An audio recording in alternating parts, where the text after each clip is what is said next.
Attention bobsled riders! You will soon be embarking on a thrilling podcast down the icy slopes of the Matterhorn. So please remain seated, keeping your hands, arms, feet, and legs inside the bobsled at all times. Auf Wiedersehen! Hello, yodelers. We are the you recording? Yeah, it's recording. Thanks, Jackie. You ruined my take. You ruined my groove. Sorry. Don't throw off Peter's groove. Oh, we're talking about that. How dare you? Sorry. Okay, I'll keep my mouth shut. Hello, yodelers. We are the Matterhorn Yodelers. I am your host today, Peter, with my co-host, Jackie. and Chiefeth. And today we're back on Main Street, USA. And we are looking at windows. More windows. As opposed to our last week's episode, which was talking about watching paint dry. No. Right. But yeah, like we're so for those who do not know, so like when you walk down Main Street, USA, in variety of different lands in the Disney parks, there are windows that have specific names on them, and these names are actually of real people, and most of which are ones who have made substantial contributions to the theme park or the theme park experience, and so they kind of get honored in this regard, and they're kind of put down. Most of them are on Main Street, USA, kind of acting as an opening and closing credits to your Disney vacation or your Disney day, as a thank you to them. And so we've done, what is this, number 4 or 5? The 6. Number 6. Windows 6. So no. Do you have any ideas that you want us to talk about and not hear us talk about Windows anymore? I know, right? No, we'll just keep talking about Windows here. But I really enjoy the Windows episodes because they have been introducing new people and new talents. And when I watch the old Disney movies, I recognize the names. I'm like, oh, they did this. They were in this movie. That's great. And like, well, I was like, who's that person? I was like, oh, they did this and that. So it's really cool to see the names before the movie starts and tell a story. Right, like I always, you're always, both of you are always quick to point out that your first names you had, Exitencio and Claude Coates. Yeah. They're like, oh, Claude Coates did that. Exitencio wrote that song. I see Claude Coates in like every early movie. Oh yeah, all the scenes he did. He did a lot of those scenes. And so and it's a way for us to kind of allow us to picture the people behind the magic. We always thank Walt for everything that he did, but these were the people that held Walt up. They created, they did it for Walt. Right. And then sometimes they did stuff and Walt goes, no, we're doing this. Right. And so we've got, we each have one new person that we're going to talk about. Jackie, why don't you begin with your window? Yeah. So I have Jack Lindquist, I think that's how you pronounce it. Yes, Lindquist. Yes, his window is located above City Hall in Main Street, and his window it's J.B. Lindquist, honorary mayor of Disneyland, and then parentheses says Jack of all trades, master of fun. So ooh, I mean that's a great one. Jack of all trades. That's a really cool that's title to have. Great title to have. So, a little bit about Jack was he is known for advertising. When Disney first started. So, Jack was hired by Walt Disney as first advertising manager. Eventually played key role in making the park a world famous tourist attraction. So he was in charge of a lot of the marketing ploys to make people come to the parks. How cool. So he was a part of the original e-tickets. How cool would you see old commercials of Disneyland? I mean, the Walt, the color of Disney, that was was pure marketing at that. But it would be really fun to see the early commercials of Disneyland land and stuff like that. He was lobbying for the expansion of Disneyland, which is California Adventure, and was like in very like a part of all of theme parks. He's known for his relatively hands-off management style. That's great, you know. Anybody who's had a boss likes that. Yeah. He was among the most beloved park executives. As Disneyland's former executive vice president Ron Dominguez. Yeah, Ron Dominguez. Yeah, Ron Dominguez. That was another window we did. Yep. Jack is Jack no matter where he is or what he's doing. He respects people and he goes out of his way not to be a jerk. Yeah, basically. A little bit of history. He was born in Chicago in 1927. His family moved to Los Angeles and he was a child actor. He appeared in extra episodes of Our Gang series and later danced in Lucille Ball film Best Foot Forward. He graduated from Hollywood High School, which I was like, oh. It's actually quite popular. Yeah.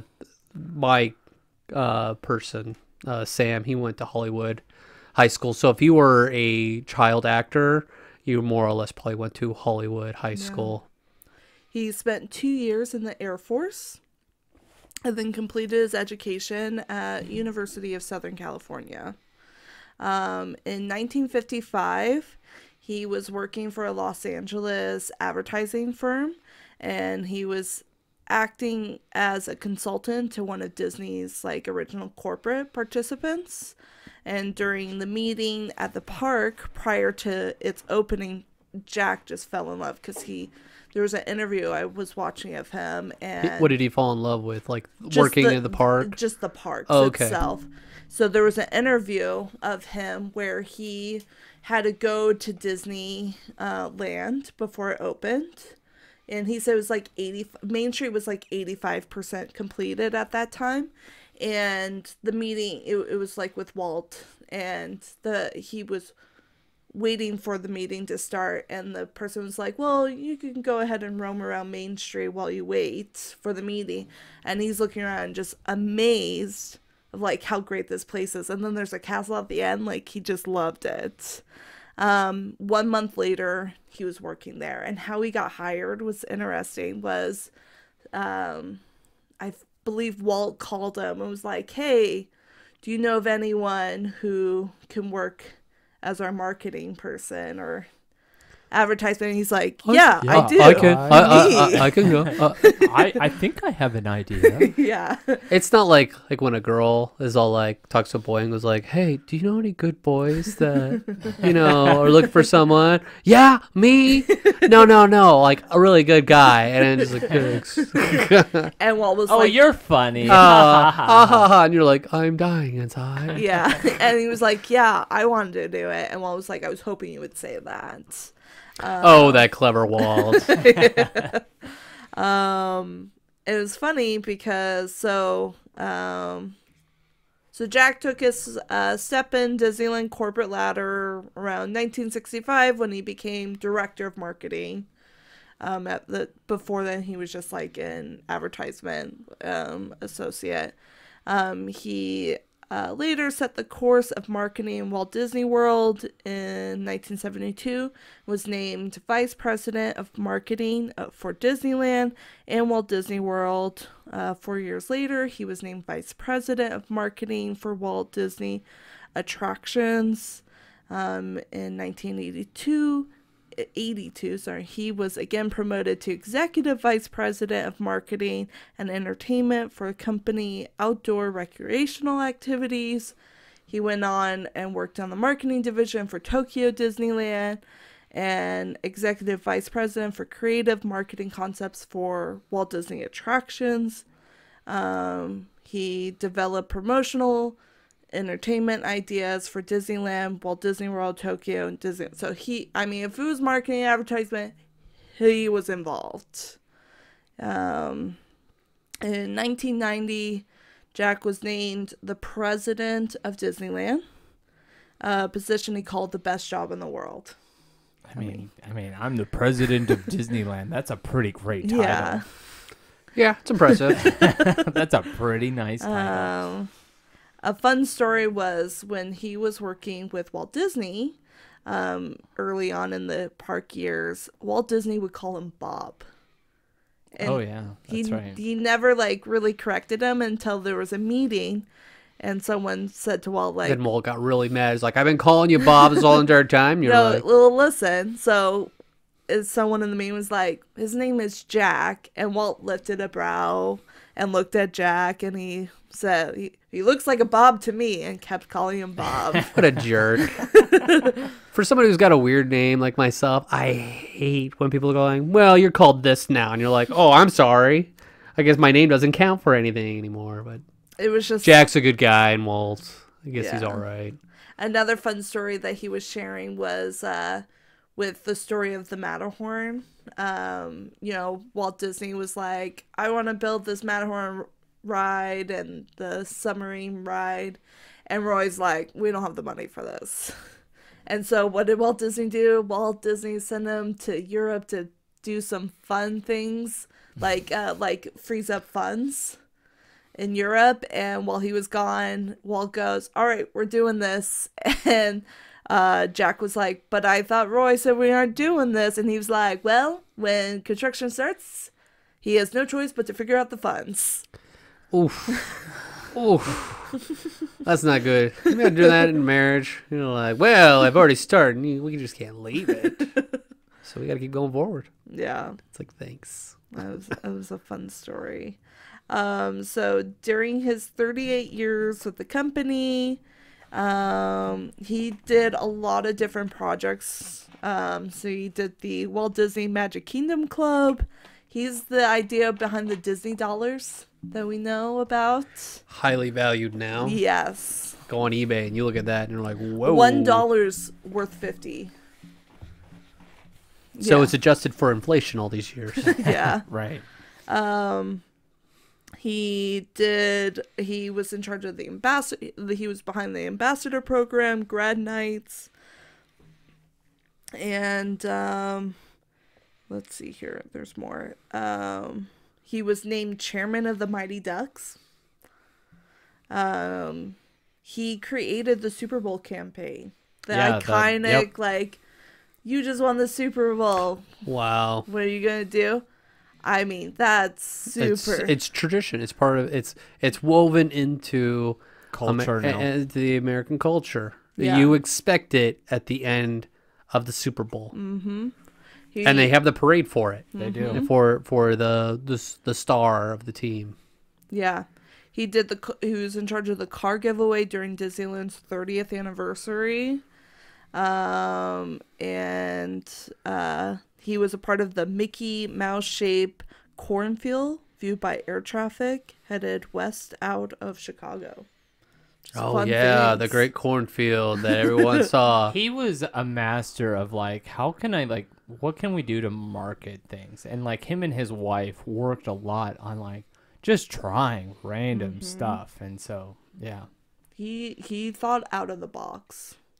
Yeah, he definitely kept himself viable in the company. Yeah. I mean, it's probably easy to come up with one good idea in marketing, and then you just keep riding that, and then there's like, what did you do? And you're like, yeah, remember that commercial from 20 years ago? And then they're like, yeah? 2 decades ago? I'm important. I've got people skills. He was named a Disney legend in 1994. He retired on Mickey Mouse's 65th birthday, which was November 18th, 1993. So he was only president of Disneyland for like 3 years. A month later, he was honored with a window on Main Street, which reads J.B. Lindquist, honorary mayor of Disneyland. He passed away February 28th, 2016, at the age of 88. So he had a good retirement, I would say. Time. A quote he says, "We're not the cure for cancer. We're not going to save the world. But if we can make people that happy for a few hours a day, then we're doing something worthwhile, he wrote in his 2010 memoir called In Service to the Mouse. He was a really cool, interesting guy to learn about, and his different marketing skills and how well he thought out of the box. And, everyone thought highly of him. He was a child at heart. He loved the Disney company. He saw that before he joined in, and so it was really great to learn about him. It sounded like he really bought into Walt's story, and he tried to continue it on post Walt, in a very changing culture within the company from president to president. Very much. So he's part of the old guard that protected the legacy and the culture. Yeah. All right. Well, thank you for sharing. What was his name again? Jack Lindquist, or Bob. Bob Lindquist, right? Yeah. And it was funny because I was like, oh, it's JB. And I was like, is that for Bob? No, it's his middle name, which is Bernard. There you go. Bernard. All right, Japheth, who do you got? So I may screw this up a couple times because his last name, you think it's one thing, but then it's another. But I've got Sam Kim, and I had no idea who this guy was. Neither did I when I gave it to you. He looks good. Yeah. Why don't you do that? And what he is most famous for is his artwork. He lived a interesting life, but not a lot about him. There's just little snippets where you're going, oh, that's interesting. Somebody writes about him. He goes, I think Sam, as being an Imagineer's Norman Rockwell, the 20th century painter who captured both lighthearted aspects of the serious political issues of Americana. Sam makes me think of him this way because of his genius interest in people, fascination with the positive aspects of life, plus his belief that humanity is inherently good. And so he does artwork, and what he was, with the Imagineers, they all really liked his spirit of he never complained. He's just he'd get his assignment and he would just do it. And they really appreciated his art, and that includes Walt.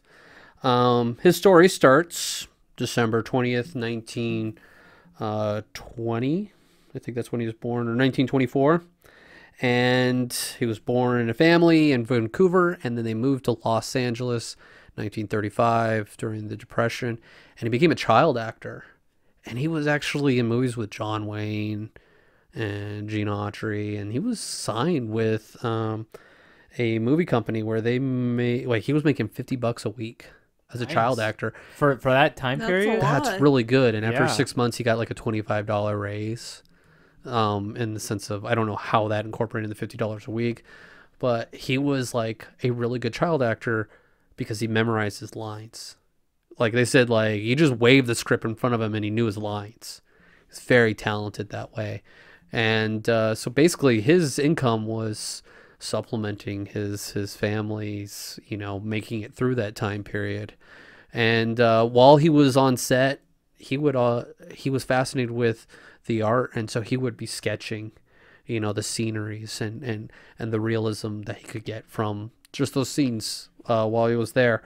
And then the war happens in 1943. He is drafted into the war.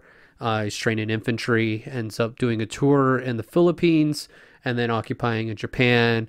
Comes back, starts doing some art school with the GI Bill, and then he's called back into war for the Korean War, and he is actually shot down in a plane, and he receives the second highest award in the U.S. Army, which is the Distinguished Service Award. Wow. I mean, he was a warrior, and he comes back and they try to get him into acting. He was he's got connections in there, and he's no, I'm really good into this art. And so he went to Chouinard art school, which is pre-Cal Art. Right. What we know, a lot of our Pixar people go to be noticed, but Chouinard was where all Walt, that's where Walt went around and started picking the artists with talent in California.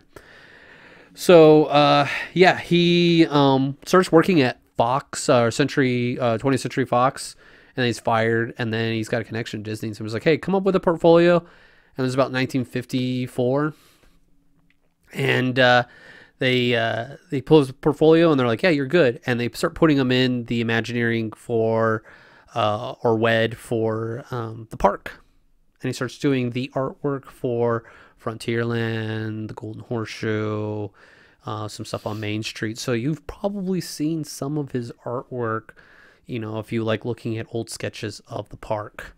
And then what he starts becoming more famous for, what he is known for, is his map making. Is he created the souvenir map. Because, so you see that one picture of Walt pointing to Disneyland back off television. He didn't do that. That was somebody else. That was the one that Father Yoder talked about when he was on the show. Yeah, I missed that one, didn't I? Yeah. That was like... He was the reason. That would have been yours. Oh, yeah? That would have been yours. That would have been mine. And then there was another person that created a map, but because of planning on money, or money was allocated somewhere else, they didn't have souvenir maps for guests till 1957, where they're like, hey, we need souvenir maps. And he got tapped to do that. And because of his map style, it continues on. It's like it is the benchmark of what you need to do to create a beautiful theme park map. And it's that pictorial view of, like, you see the park in its entirety from like an angle, and you're able to see the artistic like depiction of the buildings and like the labels on there. As somebody that makes maps, they're beautiful. Yeah. And I'm not an artist, but I can appreciate what goes into making a good map. And there's those who are like technical with making maps, and then those who are just artists. He was the artist, and he brought that into the art of making maps of cartography. And that's where his window is the map cartographer. I forgot what it said on the window. I have to look. It's on the window. I have it right here. Oh no, I don't have the image anymore. But yeah, his window is basically saying he is the kingdom cartographer. I think that's at Magic Kingdom, but he is the map maker because his maps was the ultimate souvenir, because you took it home and you were able to talk about your experience and think of the future. What a marketing tool. Like, I can buy a Lego set or a Disneyland pennant, but nothing engages the mind more than a map of the park. It is the start of this podcast. Yep. A map of that style. Very similar with the trim, with the characters, and just that pictorial view and the cartoonish. It's very appealing, and there's not a boring aspect of that map. You're always engaged in every aspect of it. And that was because of him. And so he does that for 7 years, and like, those maps are highly sought after. Very much. Very expensive. It's not like keep your eyes open at Goodwill. Well, they ain't there. They're gone. Especially if they don't have creases. Yes, because the first ones that came out were rolled, and then they got the 12-fold, 8x15. You're common when you got a map in the past. They don't do, at least in Euro Disney, they didn't have paper maps. I don't know do they do paper maps still at the parks now? They do, but they're not as prominent as they encourage you to. They want you to use your app. Use the app. Disney's trying to get away from paper. I get it. It's labor intensive kind of thing that no one's like, I'm gonna take this map and I'm gonna put it on my wall. No, it's nice while you're there, but we're in a digital age. People don't want. But you can still get maps. They still print them. They're just not as prominent as they were, where they're like on every store shelf. And I think so. I think City Hall has them there. There's usually one, especially for the international guests. They have ones for the international guests, so that they're able to navigate the park easily. Available. Yeah, and I mean, non-Disney related website, which is the ICA Commission on Map Design, they have like a whole profile on him, and I was really impressed with it. And they, he kind of embodied either like the artist or the cartographer, maybe it was both, you know, where he would put his initials in there. He would put the SM. And that's kind of a thing with you make your map is either you make a mistake on purpose. So you know who's copying your work. Exactly. It's you know where the mistake is and you can go. Do you do that? I do it intentionally. No, I don't have to. Yeah. I'm more data management than I do actual visual mapping anymore.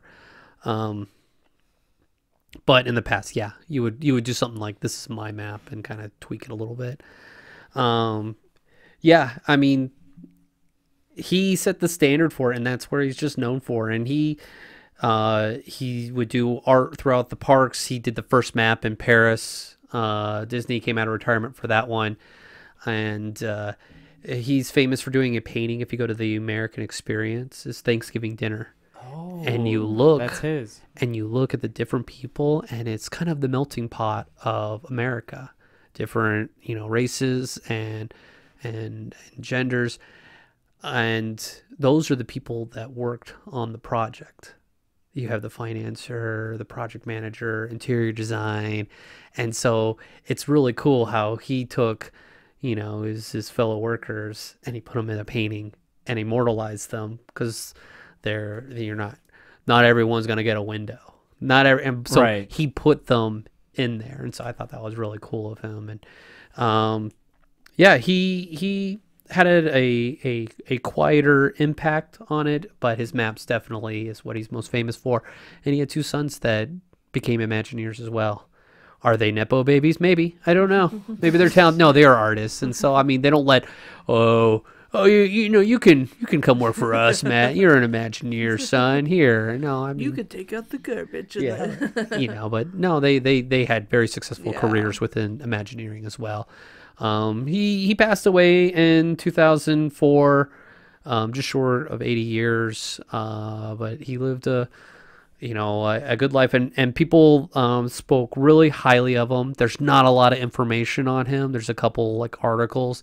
But everyone said he was just like, he was a warrior with a good heart, and he was never negative, always positive. And you hear that with some of the Imagineers that come out of there. They just had the right spirit.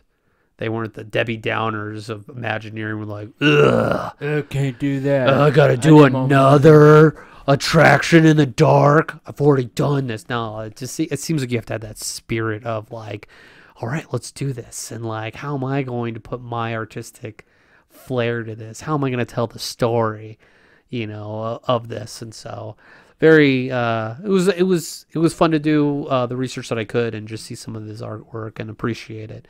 And plus I got to look at the old Disneyland map and just reminisce about our childhood of doing the exact same thing.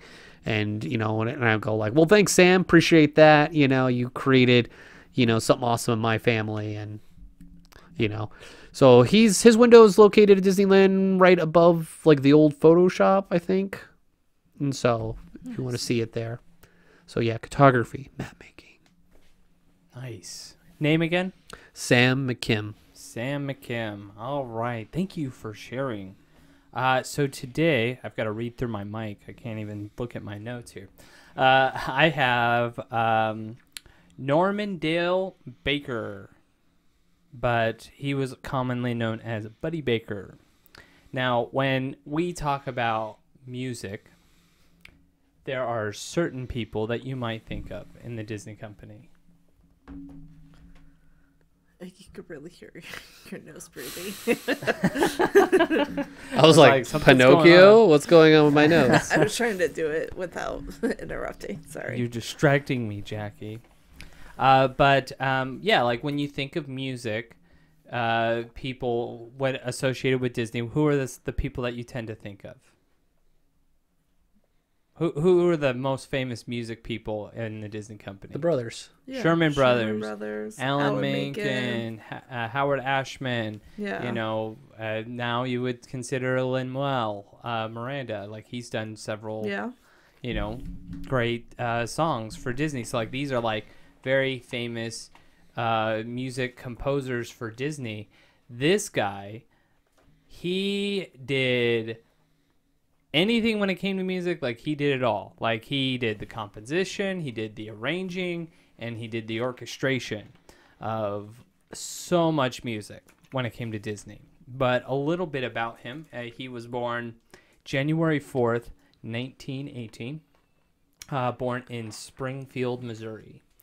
Growing up. Homer Simpson. That's right? He's friends with Homer. Well, he's more friends with Lisa here. He was, he got into playing, in a variety of different bands. He was a trumpet player, but he did play other instruments. But he enjoyed the trumpet quite a bit. He got his degree over there in music from Southwest Baptist College. And then he moved out west to do music for the radio, and he kind of got picked up on for Bob Hope's radio show and did a lot of the music composition for his radio show. Big time right there. That's important. Very Bob important. Hope. Yeah. And he did that for a good 12 years or something like that. He moved up quite quickly because by the time he got there, World War II happened, and a lot of people that were head of the music and things like that, they all got sent off to war, and so he got promoted pretty quickly because he didn't. But later on, he became a professor at LA City College in the early 1950s, where one of his students, you might recognize this name if you know music and movies, Jerry Goldsmith. Okay, yeah. So he did music for Star Trek and a lot of Hollywood classics. If you're a Disney fan, you enjoy the music of Soarin', right? That's Jerry Goldsmith. So he was Jerry Goldsmith's teacher in college. So he taught him what he knew. So a lot of legacy came from his teachings. But he eventually, obviously in the music business, you have connections to other studios and things like that. He had done a lot of different, he had written some music for some movies in the past, which gave him the connections. And then eventually he did get a connection to help write the music for Davy Crockett and the River Pirates. Whoa, Davy. Well, no, that's later. He didn't do that. Oh, okay. Never mind. Take it back. He didn't do that. He may have did some arranging with the arrangement. Sounds like he works for the mob. I'll arrange something for him. But he eventually became the Disney's music composer and chief composer for the Disney parks. He did so much. So at first I didn't understand what it meant by composer, so I had to look it up. So basically, if you're a composer, you're a writer of music. Arrangement, if you doing the arranging, you handle the writing of music with music that already exists. So he also did that, as well as I mentioned, the orchestration, meaning translating music into orchestra music. So he did a lot of that. He was around during Walt's time, but he didn't really interact with Walt. But this might be seen more of as a positive reason, because he goes, Walt never came and saw me because he always trusted my judgment. I saw him a few times, but he always trusted my judgment when it came to the music. And so yeah, it's never good when someone's in your business, right? And so Walt knew to stay out because he knew he did such a great job. He stayed in his lane. Yes. Walt does the artwork and the creative, but it's music is another beast. Mm-hmm. I could see him going he does the ear check. Sounds good. All right, cool. Yeah. So he did a lot of the 70s live action movies. So he did a lot of the music for that era. He didn't do Black Hole. He did not do Black Hole. He did not do that. But he did the No Mobile, and he also did the music for Fox and the Hound and The Many Adventures of Winnie the Pooh with the Sherman Brothers. He also worked on the Mickey Mouse Show, The Wonderful World of Color, and Walt Disney Presents, and he worked a lot. He did a lot of the TV show music and things like that. So if you listen to things that you heard, if you were the Boomer generation, he had that impact music-wise. Correct. So like if you watch any of the old specials, which some of them are on Disney Plus, you watch some of those old specials, that's Buddy Baker's music. Like anytime like they're showing Disneyland behind the scenes, or like, oh, let's take a stroll through Disneyland, and you hear music playing, that's Buddy Baker's music that he wrote specifically for that. His first go into quote unquote like the theme park was actually working on the World's Fair. He was a part of composing the music for Great Moments with Mr. Lincoln and the Carousel of Progress. Obviously, Sam and him must have like crossed paths or something like that, because they had very similar projects that you're naming. oh yeah, absolutely. He even helped write Grim Grinning Ghost with Existencio. Oh, cool. So like he worked. So he was kind of that catalyst of helping X understand the music to write. Because that X song. didn't know. He didn't do music. He was an animator. He was an animator, yeah. And so they were partners when writing that song. So. You imagine that? You're an artist, and someone's like, hey, Walt wants you to work with this animator to write a song. He's like, okay. Yeah. He also worked a lot during the Epcot, so he did a lot of 80s Epcot music. My favorite. I'm going to be playing it in the background. The universe of energy. He also helped compose the music for The American Adventure. So if you go see Great that music show, in that. like most of that music, he helped write and compose and bring together. He didn't do Two Brothers. That was not him. Two brothers. Don't make me cry. And also another one of Japheth's favorite, Impressions de France. Oh. He did that. Well, they as play a lot of like classical music in there Yeah. that way, but it's right, but he composed it together. he put them together. He put it together. Yeah. No, it's well done. I mean, scenery and classical like music, it works. And they made it a point to say like he went to London and he conducted 100-piece Philharmonic orchestra for that piece for the France Pavilion. So I thought that was cool. Like I still like your story where the French yes. guy That was was so like, funny. please do not fall asleep. This is my country. You insult me. It was so The funny when he snarkiness of said them. that, and I was like, "Yep, okay, I'm gonna still fall asleep though." So he also composed the music for The World of Motion, Kitchen Cabaret, and Listen to the Land. Oh, fun. Yeah. Wow, Dun-dun-dun. So like there's a lot of Epcot history. There's a lot of Epcot history, and that was by accident. That was just like a happy accident when I ran across. You're it. I like, was like, yes. yay! He's my childhood. He also wrote the new music for Disneyland's Innoventions when that reopened in '98. He came out of retirement to do this, but he also did it for the different versions of the Many Adventures of Winnie the Pooh ride in the parks, as well as worked in a variety of different attractions for Tokyo Sea. So he did a lot of theme park music as well as movie music. They love pulling people out of retirement for Disney. I think they know. I think it's like maybe a deadline thing, Yeah. and they know it can be done right with this person, as opposed to like, Getting it. It's someone. or they new. may be just overloaded, Yeah. and they know like, hey, we'll pay you extra money, just come back and get it done. And he retired at 1983. That's when he officially retired from Disney, making him the last staff composer at any major studio. Basically, the purge of the 80s. Yep. So They- basically, when composers were no longer contracted, We got to synthesizers. to specific studios. Now it's more open.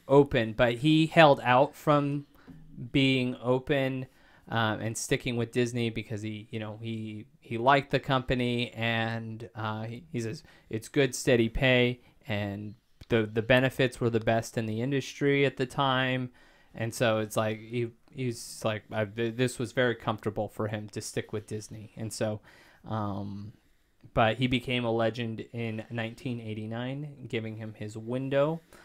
He did get married in 1976. Her name was Charlotte. He's a late bloomer when it comes to getting married. Yeah. But he did eventually pass away on July 26, 2002. And his window, it's not as cool as Jackie's window, but it's the Plaza School of Music, sheet music, B. Baker, above the car barn in the Magic Kingdom. So yeah, I mean, it's amazing to read up on these people and be like, oh, he did that. He did that too. Yeah. Oh my gosh, he did that. Like, yeah, he may not have like written like the words, the things that people tend to remember when it comes to music, but like he wrote the literal music for so much of Disney history, and I would recommend anyone to go take a look at, you know, a lot of the things that he did, and it's incredible because his sound definitely still carries today with a lot of the direction Disney goes when it comes to making their soundtracks and their for any of their movies or even their attractions. They use Buddy Baker as their inspiration, and yeah, it's incredible. I think he got the Academy Award for doing the music for, I think it was like Donald in Mathland or something like that. As opposed to Donald in Methland. Yeah, not Mathland. No, not that one. Not that one. That one hasn't come out yet. I thought that was more of a modern twist. Like, no.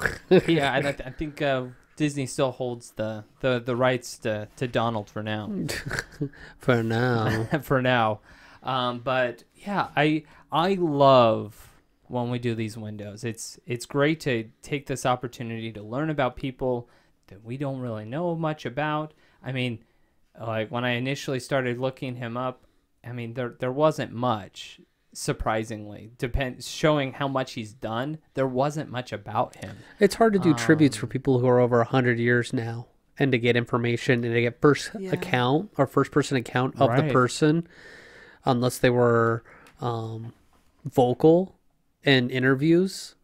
You know, like our earlier ones, like they had lots of people talking about them, and you get these people who haven't written a memoir that just like they did their job, they did it really well, and they made like they reach actualization in the company by getting a window.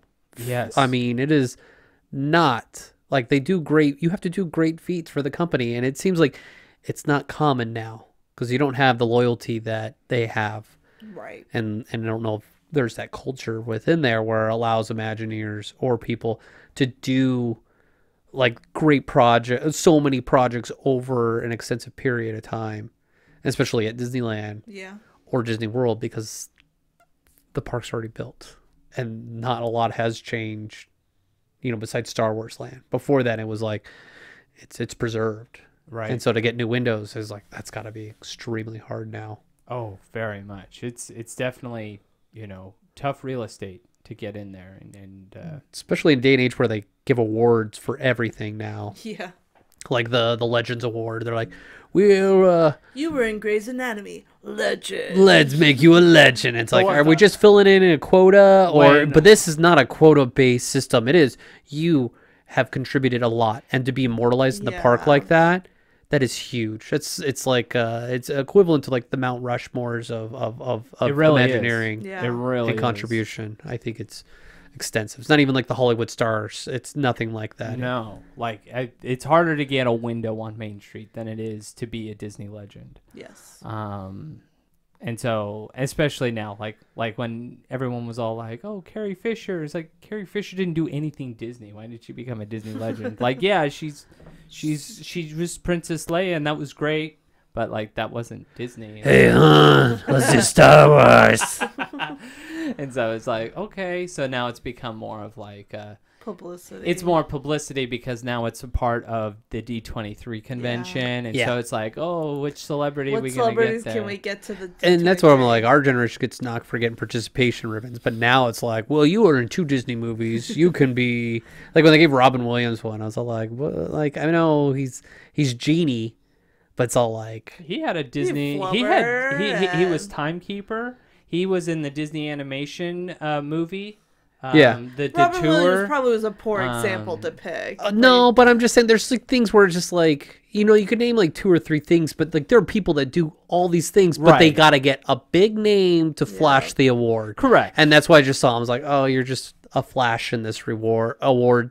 Like, oh, we got Whoopi Goldberg, and just like, yeah, because she was on The View, and then she did a couple movies with Touchdown, and it's just like, I was like, but you get these people that like threw their whole life in the Disney company, and they like they do 30, 40 years, but these guys did 2 like projects or 3 projects, and like, I mean, Jeannie's a great character, but it's one of those things like they didn't devote their whole career to this company. Well, and they get the award. You know, and like, it's good though, because like if you pay attention, if you look at the list, there's usually like a couple names in there you don't recognize. Those are the like important people. That's who I'm like, those people, because like they have like that award. I think the last one they had like the person who was in charge of costuming in Tokyo in there. And I was like, oh, like that's interesting to see like someone from Tokyo get this award. Not going to get any publicity. No one's going to care or bat an eye because this person got an award. But to that person, that award means everything. Correct. To like, that is actualization. It's not just for another them. trophy on the shelf. It's like, this is what I've built my whole career on, is led me to this. You know, to get recognized by the company that you've thrown everything in your time to get that. It's not the company Rolex or something like that. It is... you know, that's awesome. And that's why I kind of like, I hated seeing like people, it's everything to them. And then you get the celebrities like, oh, it's Jeannie. And it's like, Jeannie's great. Yeah. But Robin Williams, like, has done so much more for everything and everybody else. Right. And so I don't hate Robin Williams. But like, and that's what makes these windows special, because there is a large vetting process. It's got to pass through Imagineering. It's got to pass through Disney headquarters. It's got to pass through you know, corporate management of the Disney parks that it's going to be put in. And so like, it is a process to get these names input into the theme parks. And so like, and people are given this after they pass, like yeah. Usually with cast members. Right now it is. And so next time you go down to the parks and you see a window you don't recognize, give it a quick Google. Learn something new about them. Because it might surprise you, and you'd be like, oh my gosh, I didn't realize that this guy designed the red wagon from the hot dog cart. You know, whatever it might be. I don't know. That'd be really cool with the app where like you just take an image and like you'd get the history come up to you. That would be amazing. So cool. You know, while you're there. Just something like a little QR code or something like that. So yeah, just take that moment, learn a bit about this history, the people behind the magic that makes us passionate about the company and where we're at today. Because if it wasn't for the work that these people put in, we wouldn't be here talking about this today. But thank you for listening. Check out our other windows on Main Street if you enjoyed this episode. Like, comment, share, whatever you'd like. You can reach us on any of the social media platforms: Facebook, Twitter, Instagram. You can email us at matterhornyodelers@gmail.com. And until next time, auf Wiedersehen. Thank you for joining us on this week's episode of the Matterhorn Yodelers. Please remember, before your bobsled comes to a complete stop, to follow us on Facebook and Instagram. And remember... Remain seated, please. Permanecer sentados, por favor.